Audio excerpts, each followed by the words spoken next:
કતારગામ વિસ્તારના 7 હીરા વેપારીઓ પાસેથી 3.18 કરોડના હીરા ઉધારમાં લઈ તેમને પેમેન્ટ નહીં ચૂકવવાનો છેતરપિંડી કરવામાં આવી હતી. ઇકોસેલના ગુનામાં 3 આરોપીઓની ધરપકડ કરી છે. તેમાં 2 આરોપીઓ પિતા પુત્ર છે. ઝડપાયેલ આરોપીઓએ પૂછપરછમાં ઇકોસેલને જણાવ્યું હતું કે તેઓએ કંબોડિયાની પાર્ટીને હીરા વેચ્યા હતા, પરંતુ તે પાર્ટીએ રૂપિયા નહીં આપતા રોટેશન ખોરવાઈ ગયું હતું. સુરત ક્રાઇમ બ્રાન્ચની ઇકોસેલ પાસેથી મળતી માહિતી મુજબ સિંગણપુરમાં શુકન રિવેરામાં રહેતા મહેશ આંબારામ કાનાણી હીરાનો વેપાર કરે છે. તેઓએ 23 જાન્યુઆરી 2025 થી 16 ફેબ્રુઆરી 2025 દરમિયાન હીરા દલાલો મારફત આરોપી ડબોલી સૂર્યમ રેસિડેન્સીની બાજુમાં આવેલા કર્ણાવતી રો હાઉસમાં રહેતા મહેશ ધનજી લાખાણી અને તેના પુત્ર જયમીન મહેશ લાખાણી તથા કતારગામ લક્ષ્મીકાંત આશ્રમ રોડ પર આવેલા હાથી મંદિર સામે અક્ષરધામ સોસાયટીમાં રહેતા તરુણ તળસિયાભાઈ જાસોલિયાનો સંપર્ક કર્યો છે. આરોપીઓએ સમયસર રૂપિયા ચૂકવી આપવાનો વિશ્વાસ અપાવી વેપારી મહેશ કાનાણી પાસેથી ઉધારમાં હીરા ખરીદ્યા હતા. મહેશ કાનાણી આરોપીઓને 1.4 કરોડ રૂપિયાના હીરા આપ્યા હતા, પરંતુ આરોપીઓએ મહેશ કાનાણીને સમયસર રૂપિયા ચૂકવ્યા ન હતા.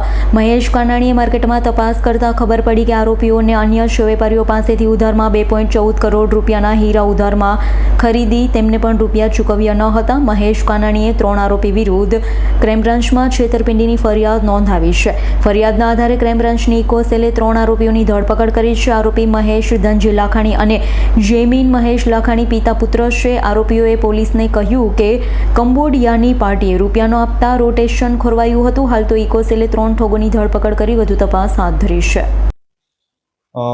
સુરત શહેર પોલીસ કમિશનર શ્રી અનુપમસિંહ ગેહલોત સાહેબના માર્ગદર્શન હેઠળ સુરતમાં ઇકોનોમિક ઓફેન્સ વિંગ કાર્યરત છે. અત્રે એક ફરિયાદ મળેલ મહેશભાઈ અંબારામભાઈ કાનાણી તથા તેમની સાથે અન્ય 7 થી 8 નાગરિકો હતા, જેમની સાથે ડાયમંડ લઈ અને ડાયમંડનું પેમેન્ટ પરત આપ્યું નથી એ પ્રકારની અરજી મળેલ. એ અરજીના કામે અત્રે ગુનો દાખલ થયેલ છે અને ગુનો દાખલ થયા બાદ સદર એફઆઈઆરની અંદર મહેશ ધનજીભાઈ લાખાણી, આરોપી તરુણ તળસીભાઈ જાસોલિયા તથા આરોપી નંબર 3 જે મહેશભાઈ ધનજીભાઈ લાખાણીનો દીકરો થાય છે જેમીશ મહેશભાઈ લાખાણી, 3 આરોપીની ધરપકડ કરવામાં આવી છે અને કાયદેસરની કાર્યવાહી અત્રે હાથ ધરવામાં આવી છે.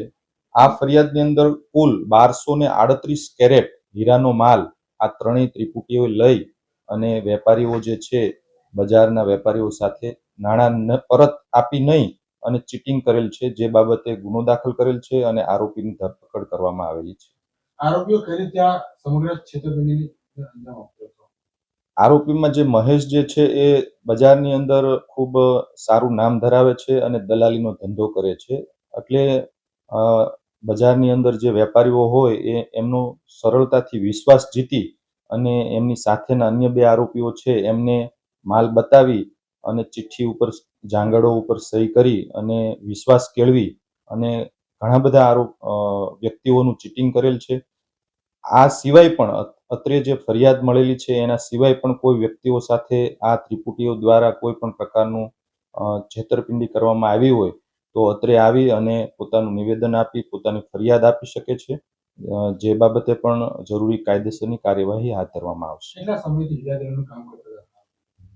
લગભગ 25 થી 30 વર્ષથી આ લોકો હીરા દલાલીનું કામ કરે છે અને પોતાની પણ ઓફિસ મહેદરપુરા વિસ્તારની અંદર આવેલી છે. Bureau report S9 news Surat. અમારી તમામ માહિતીથી અપડેટ રહેવા માટે જોડાયેલા રહો S9 ન્યૂઝ સાથે.